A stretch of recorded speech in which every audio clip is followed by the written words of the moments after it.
ሰላም ጤና ይስጥልን ውድ የአሮማ ሚዲያ ቤተሰቦቻችን፣ የሰዓቱን ዜናዎች እንደሚከተለው እናቀርባለን። አብራችሁን ቆዩ። የአሜሪካ የጦር አውሮፕላኖች የስፔንን አየር ክልል እንዳይጠቀሙ በይፋ ተከለከሉ። ስፔን በኢራን ላይ ጥቃት የሚፈጽሙ የአሜሪካ አውሮፕላኖች በግዛቶቿ እንዳያርፉ የአየር ክልከላ መዝጋቷን የአየር መከላከያ ሚኒስትር ማርጋሪታ ሩቢስ አስታወቁ። ሚኒስትሯ ጨምረውም የአሜሪካ በስፔን ግዛት ውስጥ የሚገኙ የጦር ሰፈሮቿን ከኢራን ጦርነት ጋር በተያያዘ ጥቅም ላይ እንዳታውል ማዘዛቸውንና ይህንንም ከመጀመሪያው ለአሜሪካ መንግስት ታሳውቀናል ብለዋል። በስፔን ውሳኔ ላይ አሜሪካ እስካሁን አስተያየት ያልሰጠችበት ሲሆን ከዚህ ቀደም ግን ፕሬዚዳንት ትራምፕ ስፔን በኢራን ጦርነት ላይ ተቃውሞ በማሰማቷ ሙሉ የንግድ ማዕቀብ እንደሚጥሉ ዝተው ነበር።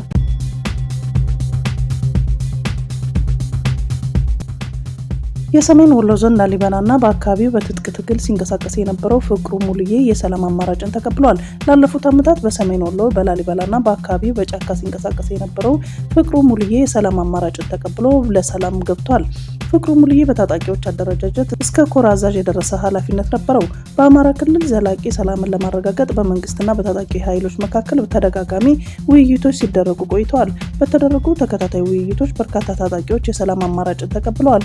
አሁንም በየአካባቢው የሰላም አማራጭን እየተቀበሉ የሚገቡ ታጣቂዎች በርካታ ናቸው። ትራምፕ ትናንት ምሽት ሆርሙዝን ለመቆጣጠር ጥረት እያደረግን ነው ብለዋል። ኢራን ምንም አይነት መከላከያ የላትም፣ 95% የነዳጅ መሸጫ የሆነውን የካርግን ደሴት በቀላሉ ልንይዝ እንችላለን ብለዋል። በጣም የምወደው ነገር የኢራንን ነዳጅ መውሰድ ነው። በአሜሪካ ውስጥ ያሉ አንዳንድ ሞኞች ሰዎች ለምን እንዲህ ታደርጋለህ ብለው ይጠይቃሉ። ይህንን የሚጠይቁ ግን ሞኞች ናቸው ብለዋል። ሙጅታባ ካሚኒ ሞቷል ወይም በጣም መጥፎ ሁኔታ ላይ ነው፣ ከሱ አንድም ቃል አልሰማሁም፣ ጠፍቷልም ሲሉ ትራምፕ ተደምጠዋል። በጆሃንስበርግ ግሪንሳይድ ከተማ ዳርቻ ከሁሉም የእድሜ ክልል የተውጣጡ የተቃውሞ ሰልፈኞች መፈክሮች የተለጠፉባቸው ባዶ የፕላስቲክ ባልዲዎችን በማወዛወዝ ተቃውሟቸውን ያሰማሉ። ውሃ እንፈልጋለን እያሉ መፈክር ያሰማሉ። አረንጓዴ በሆነችው ሰሜናዊ ጆሃንስበርግ በደቡብ አፍሪካ ለዓመታት የዘለቀ የውሃ እጥረት ከተከሰተ በኋላ ነዋሪዎች ተስፋ መቁረጣቸውን ይናገራሉ። አንዳንዶቹ ከአንድ ወር በላይ የመጠጥ ውሃም እንዳላገኙ ገልጸዋል። የኢራቅ መከላከያ ሚኒስትር መሐመድ አላ የአየር ኃይል ጦር ሰፈር የሚሳኤሎች ጥቃት እንደተፈጸመበትና የሀገሪቱ የአየር ኃይል አውሮፕላን ጉዳት እንደደረሰበት ገለጸ። ጥቃቱ ዛሬ ማለዳ በባግዳድ ዓለም አቀፍ አውሮፕላን አጠገብ በሚገኘው የጦር ሰፈር ላይ መፈጸሙን የገለጸው ሚኒስትሩ የተጎዳ ወይንም የሞተ ሰው የለም ብለዋል። የኢራቅ መከላከያ ሚኒስትር በድረገጹ ላይ የተፈጸመውን ጥቃት አውግዞ ወታደራዊ ተቋምና የመከላከያ አቅም ላይ ያነጣጠረ የፈሪና የወንጀል ድርጊት ሲል ኮንኖታል። ዛሬ ማለዳ የሶሪያ ጦር ከኢራን ጋር በሚወሰንበት ድንበር አቅራቢያ በርካታ የድሮን ጥቃቶችን ማክሸፉን የአገሪቱ መገናኛ ብዙሃን ዘግቧል። ሁለተኛው ወሩም በጀመረው እስራኤል ከኢራን ጋር ከምታካሄደው ጦርነት ጋር በተያያዘ ከ6000 በላይ ሰዎች ለሕክምና ወደ ሆስፒታል መወሰዳቸውን የሀገሪቱ የጤና ሚኒስቴር አስታወቀ። እስካሁን ሆስፒታል ከገቡት መካከል 121 ሰዎች አሁንም ድረስ ሕክምና እየተደረገላቸው ነው። በመካከላቸውም አንዱ በአሳሳቢ ሁኔታ ላይ የሚገኝ ሲሆን 18 ደግሞ ከባድ የሚባል ጉዳት የደረሰባቸው መሆኑን ሚኒስትሩ ገልጿል። ባለፉት 24 ሰዓታት ውስጥ ደግሞ 232 ጉዳት የደረሰባቸው ሰዎች በመላው ሀገሪቱ ወደ ሆስፒታሎች መሄዳቸውን የእስራኤል ጤና ሚኒስቴር ጨምሮ አስታውቋል።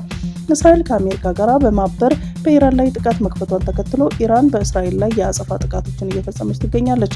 በሚሳይሎችና በድሮኖች የሚፈጸሙ ጥቃቶች በተለያዩ የእስራኤል አካባቢዎች ውስጥ የሚገኙ ቦታዎች ኢላማ ያደረጉ ናቸው። አሜሪካና እስራኤል የከፈቱትን ጦርነት ከተጀመረ ወዲህ የኢራን ፓርላማ አፈ ጉባኤ መሐመድ ባጋር ጋሊባፍ የሚጫወቱትን ሚና እየጨመረ ነው። ከአሜሪካ ጋር በሚደረገው ንግግር ኢራንን ወክለው እንዲደራደሩ ኃላፊነት እንደተሰጣቸውም ተገልጿል። አፈ ጉባኤው ጋሊባፍና የውጭ ጉዳይ ሚኒስትሩ አባስ አራግቺ ከእስራኤል የግድያ ዝርዝር ውስጥ እንደወጡ የዜና ወኪሉ ሮይተርስ የፓኪስታን ምንጮችን ጠቅሶ ዘግቧል።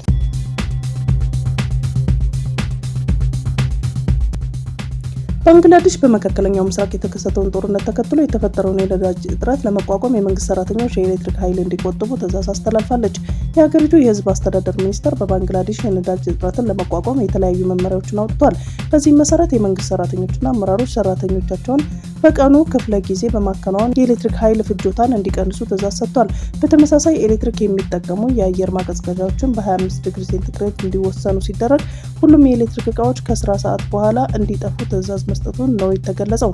በተመሳሳይ የሀገሪቱ የኤነርጂ ሚኒስቴር በሀገሪቱ የሚፈጸመው ህገወጥ የነዳጅ ክምችትና የኮንትሮባንድ እንቅስቃሴዎችን ጥቆማ ለሚሰጡ ሰዎች 100 ሺህ የሀገሪቱ ገንዘብ ሽልማት እንደሚሰጥ አስታውቋል። ባንግላዴሽ የመካከለኛው ምስራቅ ጦርነት የነዳጅ ተጽዕኖ ካሳደረባቸው ሀገራት መካከል አንዷ ስትሆን በሀገሪቱ የነዳጅ ማደያ ላይ ረጅም ወረፋዎች እየታየ ነው መባሉን አናዶሉ ኤጀንሲ ዘግቧል።